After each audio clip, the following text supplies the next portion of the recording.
Coco Braque de la Perrière. On a fait connaissance, toi et moi, il y a eu un an à peu près. On s'est rencontrés à Paris. C'était parce que j'avais commencé à me lancer dans des ateliers digital detox et j'avais découvert que tu étais experte en la matière. Finalement, cette interview s'est faite et j'en suis ravie. Donc, merci déjà de prendre ton temps. Alors, je vais essayer de dresser ta bio en quelques mots, mais ça va être compliqué parce que tu es une amoureuse de la vie, tu es une croqueuse de vie et tu as fait des tas de choses avec beaucoup de succès. Donc, c'est vraiment super de t'avoir ici et d'entendre de ta propre bouche tout ce que tu as pu mettre en place pour faire simple.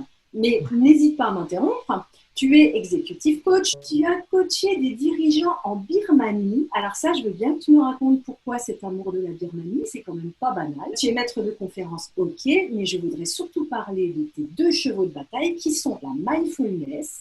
Donc là, pour cela, tu as créé très récemment un programme de mindfulness en ligne, mais tu vas nous en parler. Ensuite, un de tes grands dada, on va dire, c'est tout ce qui est lié autour de la digital detox, et c'est d'ailleurs comme ça qu'on s'est rencontrés. Tu avais organisé à l'époque aussi l'un des plus grands dîners, ou le plus grand dîner, il me semble, en silence de France, donc avec la pleine conscience, etc. Tu organises de toute façon des confs expériences, donc tu nous en parleras un petit peu, des choses, on va dire, qui sortent de l'ordinaire. Et puis, tu es aussi intervenante sur l'appli Petit Bambou, pour laquelle tu as développé un programme de Digital Detox. Et puis, avec toi, tu as encore créé le Digital Detox Institute. Enfin, tu nous en mets plein les yeux, plein les mirettes. Tu es aussi, j'ai oublié de le dire, auteur de 3 livres. Donc, il y en a un qui s'appelle Lâcher prise sans laisser tomber. Parce qu'en plus, tu es une femme rigolote. Alors, moi, ça me convient bien. Tout est sérieux, mais rien n'est grave. Déconnecte si tu oses. C'est le 3e et dernier bouquin. C'est ça. Super. Merci à toi, Barbara. J'adore parce que tu es une vraie tête dénicheuse, chercheuse. J'adore ton humour, ton ton. Et merci de rendre visibles les personnes qui se mobilisent pour un peu plus de bien-être, un peu plus d'équilibre dans leur vie. Tu me demandais tout à l'heure pourquoi la Birmanie. Oui. Mais en fait, à l'époque où j'étais coach uniquement en France, un confrère m'a proposé une mission en Birmanie à l'époque où le pays était fermé, il y a un peu plus de 10 ans. Et je me suis dit, j'adore, j'y vais. Et là-bas, qu'est-ce que j'ai découvert? J'ai découvert 2 choses. J'ai d'abord fait l'expérience d'une digital détox forcée. Pourtant, il y a 10 ans, on n'était pas aussi accro, il n'y avait pas autant d'infobésité, d'hyperconnexion. Mais quand même, quand je suis arrivée dans ce pays et qu'il n'y avait pas de connexion, Pas de connexion du tout, je pense. Non. Il n'y avait rien. Il fallait que tu ailles dans un café, c'était galère. Enfin, tu pouvais passer ta journée pour envoyer 2 mails. Donc, c'est ce que j'ai fait. Les 5 premiers jours, j'étais en totale résistance à essayer d'être en lien, d'envoyer mes mails. Et du coup, je passais totalement à côté de la magie de ce que m'offrait la Birmanie.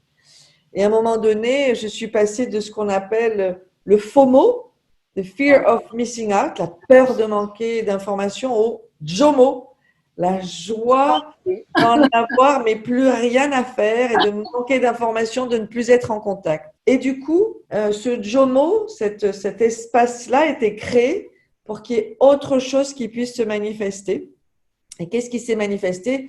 Parce que j'étais là-bas pour faire du coaching, donc je ne faisais pas du coaching 8 heures par jour, j'avais du temps libre. J'ai pu aller commencer à méditer et rencontrer des moines et aller m'asseoir dans cette posture de non-agir pour pratiquer cette pratique ancestrale qu'est la méditation. 2 ans de mission, j'ai fait ça. Et c'est ce qui fait que quand je suis revenue en France, je suis revenue avec la conviction qu'il fallait qu'on modifie et qu'on prenne conscience de notre relation au digital.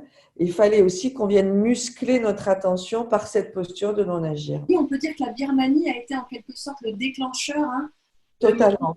Eye-opener, on dit en anglais, où le voile se déchire et où tu réalises qu'il y a une autre réalité, que cette réalité hyper connectée où il faut absolument toujours être au courant. C'est ça, exactement. Ce qui est d'abord venu à moi, c'était vraiment le sujet de la pleine conscience.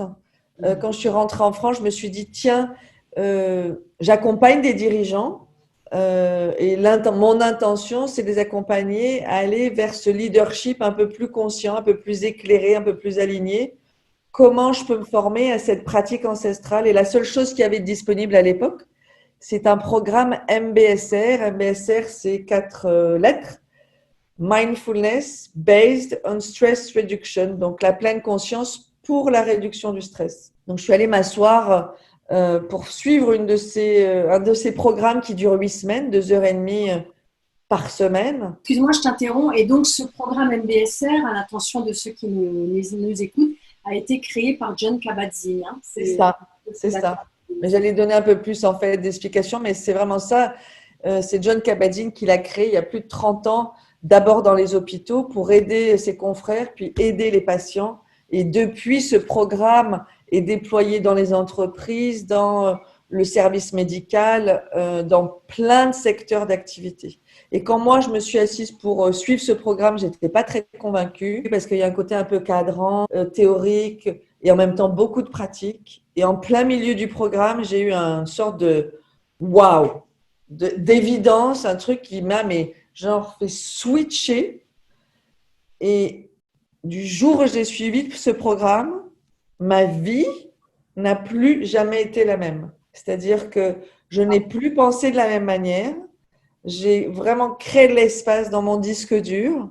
J'ai beaucoup moins donné d'accord à mes ruminations autobiographiques. Mon stress a diminué. Et donc, je me suis dit, waouh, si moi j'ai vécu ça, j'ai envie de l'enseigner. Et donc, je me suis formée pendant 5 ans aux États-Unis et en France pour pouvoir enseigner ce programme que j'enseigne maintenant depuis pas mal d'années.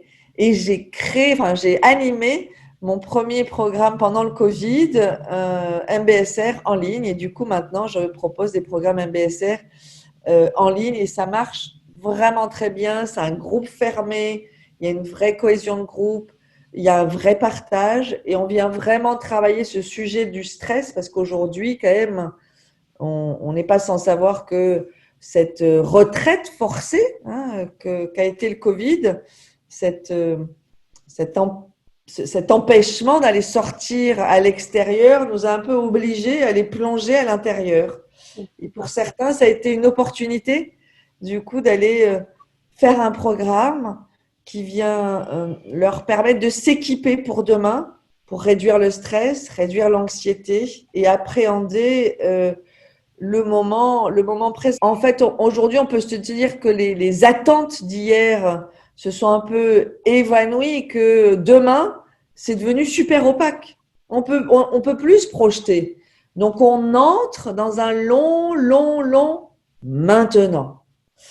Et on est un peu démunis parce qu'on n'est pas habitués, nous, occidentaux, à vivre le maintenant, le ici et maintenant, le présent. Nous, on adore maîtriser, on adore prévoir. Et aujourd'hui, notre intention, ça va être de pouvoir accueillir ce qui se manifeste avec incertitude en se mettant à l'écoute de la situation. Ça veut dire qu'il va vraiment falloir développer son oui plutôt que sa to-do list. Voilà. Quand on entre dans ce sujet de la pleine conscience, on nous demande très souvent d'aller faire des retraites en silence. Et quand on fait des retraites en silence, on est dans le jeûne des mots. C'est-à-dire qu'on arrête de parler, on arrête de remplir. Il y a un moment donné où le corps se met en pause, puis progressivement le mental. Mais avant que le mental se mette en pause, il y a une sorte de gros boucan là-haut, parce qu'il s'agite, puisqu'il n'y a plus rien sur quoi s'accrocher, plus de texte, plus d'échanges. Tout est en histoire de relation avec soi-même. Eh bien, aujourd'hui, je pense qu'on va être un peu au même endroit. C'est-à-dire qu'on ne va pas faire un jeûne de mots, mais on va faire un peu un jeûne de décision, un jeûne de volonté. C'est comme si ce Covid nous avait obligés à fonctionner différemment. Et l'intention, ce n'est pas de plus agir, mais ça va être d'agir différemment, peut-être justement d'apprendre à lâcher prise, mais sans laisser tomber. Très souvent, lâcher prise, ça veut dire je laisse tomber. Alors que lâcher prise sans laisser tomber, c'est ça. Ah oui, c'est très parlant ce que tu dis et ce que tu montres. C'est symbolique, mais ça va être vraiment de ça qu'il s'agit, c'est quelle va être ma capacité à lâcher prise, à laisser agir, plutôt que d'aller exercer une pression sur je dois, sur cette volonté. En fait, moi je dis toujours que il va falloir un peu que si on fait un peu plus de la même chose, ça va donner un peu plus du même résultat. On n'est pas une société d'écoute. Tu vois, très souvent d'ailleurs, quand quelqu'un te parle, tu vas y aller de ton oui, moi aussi d'ailleurs, ou tu vas le couper, ou tu vas lui donner des conseils. Et en fait, il y a un endroit aujourd'hui, par rapport à ce qu'on a vécu, je pense que la pleine conscience, qui t'aide du coup à avoir cette pleine attention, cette qualité de présence, va va nous permettre d'être vraiment dans une qualité d'écoute. Et aujourd'hui, pour échapper un peu à ce verrouillage mental dans lequel on a été mis, finalement la peur de cette épidémie, la peur de l'incertitude, nous a un peu amené à verrouiller. C'est un peu comme ça qu'on glisse vers la résilience ou la résistance. Passer de la résistance à la résilience, ça va être grâce à la pleine conscience. Quand tu es en résistance, tu as les poings serrés. Oui, c'est ça. Tu as les poings serrés, tu as les mâchoires serrées, tu es un peu en train de tenir le mur. Ça. Alors que quand tu switches de cette résistance à résilience, il y a comme un espace qui te permet de pouvoir être prête. Je disais, c'est prête à l'accueillir aussi.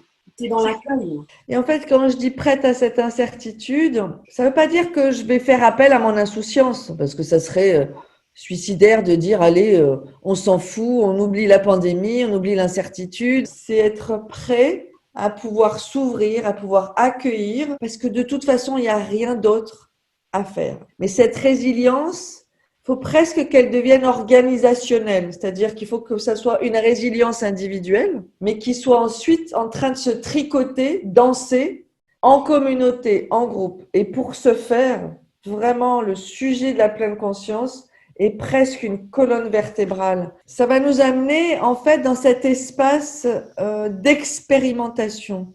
Avant, on était dans un espace d'organisation et aujourd'hui, parce qu'on ne peut rien prévoir, il va falloir apprendre un peu à affiner ses compétences cruciales qui sont l'ouverture, le droit à l'erreur plutôt que la culpabilité et s'exposer petit à petit au tâtonnement du j'y vais sans savoir, j'y vais sans certitude. Donc pour certains, ça va être compliqué. Et pour d'autres, ça va être un peu retrouver le chemin de l'étudiant qui part avec son sac à dos et voilà, qui tâtonne. Donc l'expérimentation, pour l'accueillir à nouveau, ben, ça demande cette ouverture du cœur, ça demande cet alignement du mental, en gros baisser l'agitation du bocal. Moi je dis à un moment donné, il faut arrêter l'agitation du bocal, arrêter toutes ces ruminations autobiographiques qu'on connaît parfaitement, toutes et tous. Et encore une fois, la pleine conscience, elle va m'aider à ça. La pleine conscience, elle m'aide aussi à quelque chose de fondamental dans cette période, c'est cette créativité. Oser sortir du cadre, parce que très souvent, quand on sort du cadre, ben on a peur. L'inconnu manifeste dans le corps des tensions, des blocages, des résistances. Et plus on va pratiquer cette méditation de la pleine conscience, cette pratique ancestrale, plus on va être à même, armé, outillé pour sortir du cadre et oser des solutions, oser des chemins de traverse qu'on n'avait pas envisagé. Je dirais que l'autre chose que ça vient muscler, ça vient nous aider à changer, c'est l'attention. Ça fait des années qu'on sait que notre attention nous appartient plus, justement à cause de cette infobésité, à cause de cette surcharge d'informations. On a vu avec le Covid que grâce à cette information, grâce à cette connexion, on avait pu survivre, entre guillemets, on avait pu rester en lien avec les anciens, avec les amis, avec le boulot. On avait pu switcher du travail au télétravail sans être réellement préparé. Donc, ça a augmenté notre hyperconnexion. Donc, ça a aussi augmenté le fait que notre attention, elle est piratée, elle nous appartient plus parce qu'il y a plein d'algorithmes qui viennent et qui savent exactement quel chemin on prend. Donc, aujourd'hui, on va devoir, ou pas, chacun a son choix, mais pour ceux qui ont envie de se réapproprier cette attention pour savoir où est-ce que je vais la poser, eh bien, ça va être en tout cas de muscler cette attention par la méditation. Voilà en gros ce que je me dis par rapport aux bénéfices que peut nous amener le sujet de la pleine conscience, le programme MBSR. Et enfin aussi, je dirais que au-delà de tout ce que j'ai nommé, il y a quelque chose de clair qui fait que si on vient toucher cette créativité ouverte, si on vient déplacer cette musculation de l'attention et de la présence, si on vient à nouveau être un peu plus à l'écoute, on va être forcément un peu plus aussi à l'écoute des signaux que nous envoie notre corps quand il stresse. Et aujourd'hui, on ne sait plus écouter notre corps. On écoute beaucoup notre tête. On pense que c'est notre tête qui nous donne toutes les informations. Et c'est comme ça qu'on écoute toutes les intox que nous donne notre tête. Alors que le corps, il te donne toutes les bonnes infos. Mais nous, ça fait des années qu'on l'écoute pas, le corps. On l'écoute quand on se casse une jambe au ski, quand il se passe quelque chose vraiment douloureux. Mais les maux de tête, les douleurs aux épaules, la respiration serrée, tout ça, ça fait partie d'un presque quotidien. Et plus on va affiner cette écoute, plus on va pouvoir se reconnecter au merveilleux langage aussi que nous donne notre corps. Et une fois que tu vas aller, en gros, asseoir cette colonne vertébrale avec cette expérimentation, cette écoute, cette créativité, cette attention, forcément, ça va agir sur quoi? Sur le stress, sur la gestion des émotions, sur venir booster mon mental et donc mon système immunitaire, ce dont on a toutes et tous besoin. Je pense aussi qu'en entreprise, ça va être fondamental de pouvoir équiper, proposer à tous les salariés ce pas de côté en fait. Parce que très souvent, quand on s'assied dans une posture de non-agir pour poser son attention sur la respiration, on se dit « Ah mais attends, ça c'est pour les filles ». Oh, mais attends, moi, j'en ai pas besoin. Voilà, si vous sentez que vous avez eu un petit appel sur, tiens, c'est peut-être pour moi aujourd'hui, pour que je m'équipe à un programme MBSR. Le prochain, je sais pas, je pense que je vais le proposer début juin. Mais sinon, il y en aura en septembre. Il faut juste aller sur mon site. Impeccable. En fait, tout à l'heure, tu me parlais du fait que je sois, en gros, aujourd'hui, un peu une accompagnatrice, une révélatrice sur le sujet de l'hyperconnexion. En fait, plus je me suis mise à méditer, plus j'ai accompagné les gens sur cette posture d'intériorité et de présence, plus je me suis rendu compte depuis 2 ans à quel point notre incapacité à être stable, elle était très liée à ce doudou digital. Il vient voler toute notre attention. C'est-à-dire que même quand elle est libre, même quand on n'a rien à faire, qu'est-ce qu'on fait? On va sans arrêt appuyer dessus pour lire un texto, une info, regarder une image, aller sur Instagram, sur WhatsApp. En tout cas, ce qui est clair, c'est que aujourd'hui, on n'a pas appris. C'est-à-dire que cet outil, il est rentré dans notre vie comme ça. Ouais. On n'a pas appris à gérer cette intrusion sans avoir une sorte d'écologie intérieure. C'est qu'il y a une sorte d'inversion. On est devenu l'esclave de ce 13 cm par 9. Alors qu'avant, c'était ce 13 cm par 9 qui était à notre service. Donc, j'ai décidé de créer, bien évidemment, un institut qui s'appelle le Digital Detox Institute pour faire en sorte de se dire, moi, je suis pas contre la connexion. La preuve, s'il n'y avait pas de connexion, on serait pas en train d'être ensemble. Barbara, toi, tu es d'un côté, moi, je suis de la France, de la Suisse, donc on ne serait pas en train de se parler. Donc, merci la connexion. S'il n'y avait pas la connexion, on ne pourrait pas télétravailler, on ne pourrait pas parler à nos amis qui sont loin. Donc, je ne suis pas contre la connexion, je suis contre l'hyperconnexion. Et on est dans cet espace d'hyperconnexion quand on passe plus de temps connecté sur ce doudou digital que dans la vraie vie, avec les vrais gens. On sait à quel point le Covid nous a propulsés dans une hyperconnexion, mais une hyperconnexion forcée. Donc avant, on était dans cette hyperconnexion inconsciente et beaucoup dans le déni de cette hyperconnexion. C'est pour ça qu'il y a une loi en entreprise du droit à la déconnexion. C'est juste une charte qui dit vous avez totalement le droit de vous déconnecter le soir à partir de 19 heures et de ne pas vous connecter avant 8 heures du matin. Sauf qu'une fois qu'on t'a donné ce droit en entreprise, peu l'ont pris. Peu l'ont pris parce que ils adorent se coucher le soir en regardant les derniers mails, gros copy to all. On adore se coucher le soir en regardant la météo du matin, en regardant les derniers posts des copains. C'est rare que ce qu'on regarde le soir avant de s'endormir nous apaise, nous réconforte. Donc forcément, ça vient aussi beaucoup impacter notre qualité de sommeil. Ce qui est important aussi, c'est de se dire que le matin, quand on se réveille, la première chose qu'on fait, c'est prendre doudou. Voilà. Et au lieu de regarder la météo par la fenêtre, on va regarder la météo sur l'appli. On va voir les dernières infos qui sont très souvent extrêmement positives.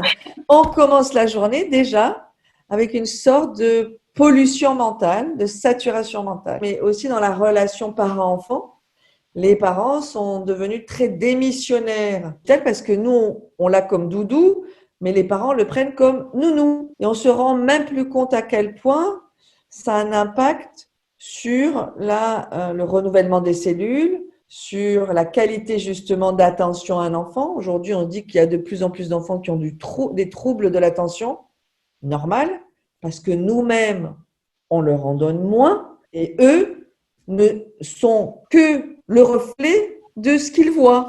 Donc, quand ils nous voient sans arrêt être comme ça, il y a de fortes chances qu'ils le soient aussi. Donc, j'ai envie de créer cet institut qui permet d'équiper avec des solutions très différentes. Aujourd'hui, j'en ai créé 8, des solutions qui viennent équiper les individus, les salariés, à un équilibre, à un bien-être numérique. Ça permet bien évidemment plus facilement de passer du FOMO au JOMO, ce que je nommais tout à l'heure, cette peur de manquer d'informations à cette joie de manquer d'informations.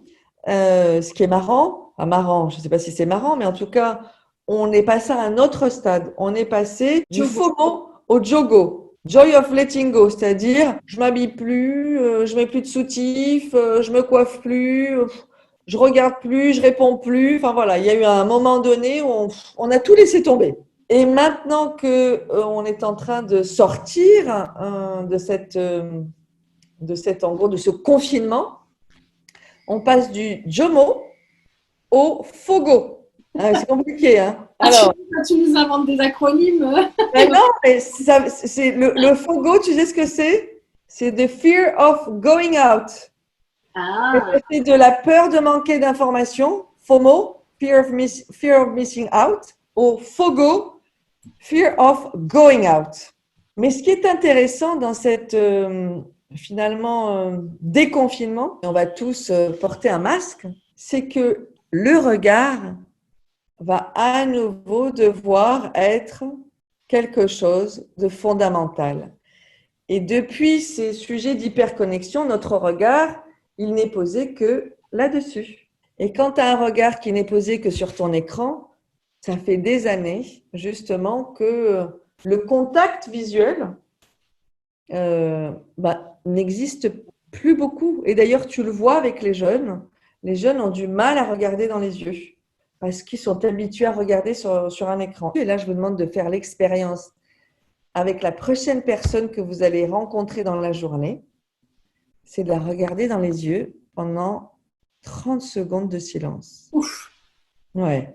Et du coup, ce qu'on se dit, c'est que maintenant, avec le masque, seuls les yeux vont être la source d'expression. Donc, on va à nouveau, peut-être, lever les yeux un peu plus, plutôt que d'être comme ça sur l'écran. On va à nouveau un peu plus regarder dans les yeux. Voilà. On va sûrement, j'espère, passer, parce qu'en fait, ce coronavirus nous a vraiment plongé dans ce que j'appelle une sorte de technococon. Tu vois, une sorte d'enfermement enfermement, dans ce réconfort C'est qui a ça. été prodigué grâce à cette connexion. Voilà, on pouvait plus être dans le réel et le télétravail nous y a aussi amené. Et on a préféré le monde virtuel au monde réel. Et c'est un vrai sujet, ça.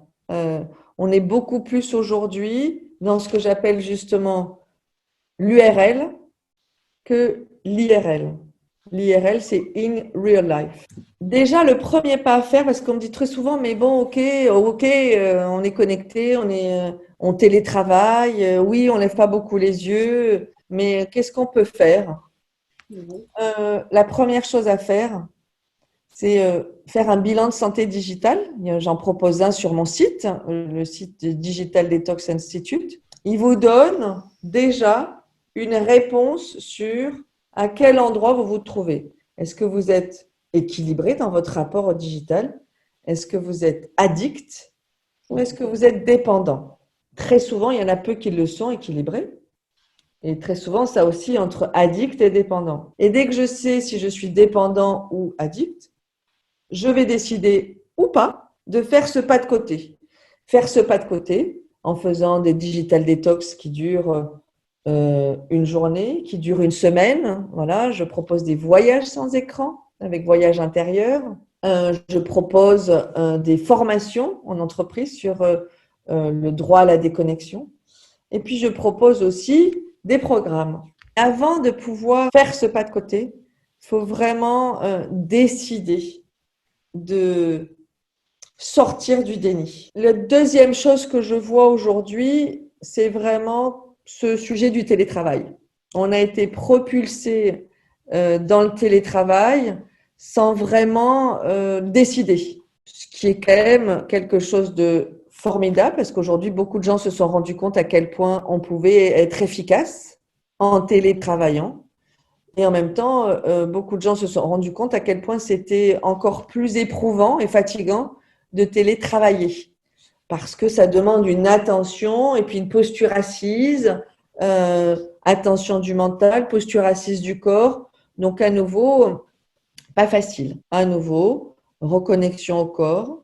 À nouveau, reconnexion justement à ma manière de travailler. Je suis quelqu'un qui croit fortement, fermement en la puissance des petits pas. Et je pense que la plupart des gens imaginent le changement comme une montagne, et c'est possible que ça soit une montagne. Mais qu'en réalité, un de mes credos, c'est commencer par un petit pas.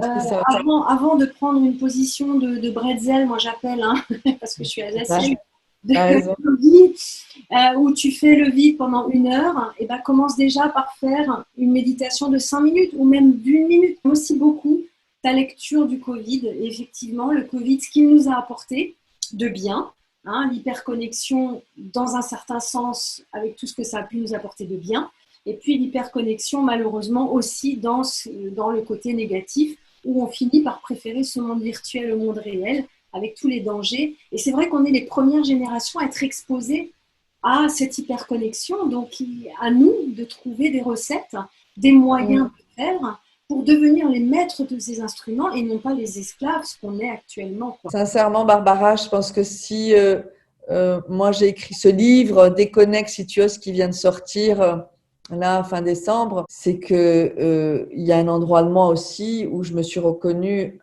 tu vois, dans ces moments de connexion inutile où j'ai pas besoin d'être connectée à mon téléphone, mais d'être connectée à ce que j'ai en face de moi, à ce paysage, à cette personne, à cette réalité. Tout dans la vie passe par l'expérience. Les mots, c'est important. La théorie, c'est formidable, mais l'expérience ne remplace rien. Et ce stop que je vous ai donné, en fait, il peut se faire même en continuant à parlant à quelqu'un. C'est-à-dire qu'on peut faire l'expérience du stop et tu continues à me parler et lui ne voit pas que j'ai fait un stop à l'intérieur. J'adore. Est-ce que tu veux que je t'en donne un autre petit outil ou ça ira pour aujourd'hui? Ah non, je ne vais pas stopper ta créativité. Vas-y, vas-y. Un autre outil pour prendre cette distance, c'est dès que tu as une pensée polluante qui vient t'énerver, que tu viens nourrir et tu repars dans tes ruminations. Tu fais un petit stop et tu te dis, OK, c'est quoi ma pensée? Ah, ma pensée, c'est euh, merde, ça recommence. Ok, ça c'est la pensée. Ouais. C'est quoi ta sensation dans le corps? Et ça, c'est difficile pour les gens d'aller la trouver parce que justement, comme je disais tout à l'heure, on ne sait plus écouter le corps. Mais tiens, ma sensation dans le corps, c'est ouais, tiens, j'ai du mal à respirer, ou alors j'ai des picotements au bout des doigts, ou j'ai une accélération cardiaque, ou j'ai les mâchoires qui se serrent, ou j'ai mal à la tête. Ok, ça c'est ma sensation physique. Et puis la troisième chose, c'est quoi mon état intérieur, mon sentiment, mon émotion? Ah, ben, je suis triste, frustrée, émue, joyeuse, contrariée. Et très souvent, quand tu arrives à dissocier cette pensée, de cette sensation physique, de cette émotion, tu arrêtes de t'associer à ta pensée. Voilà. Mais c'est pas facile d'arriver à décortiquer. Plus tu l'as fait, plus tu te libères de tes schémas, de tes croyances limitantes, que tu n'es que la somme de tes pensées. Ouais. En fait, c'est un outil qui s'use que si on ne s'en sert pas. C'est ça. C'est ça. En tout cas, Coco, je te remercie infiniment. J'éprouve beaucoup de gratitude pour cet échange. Je ressens pour toi une sororité particulière. Euh, C'est clair. hein, il y a quelque chose entre nous, c'est comme ça.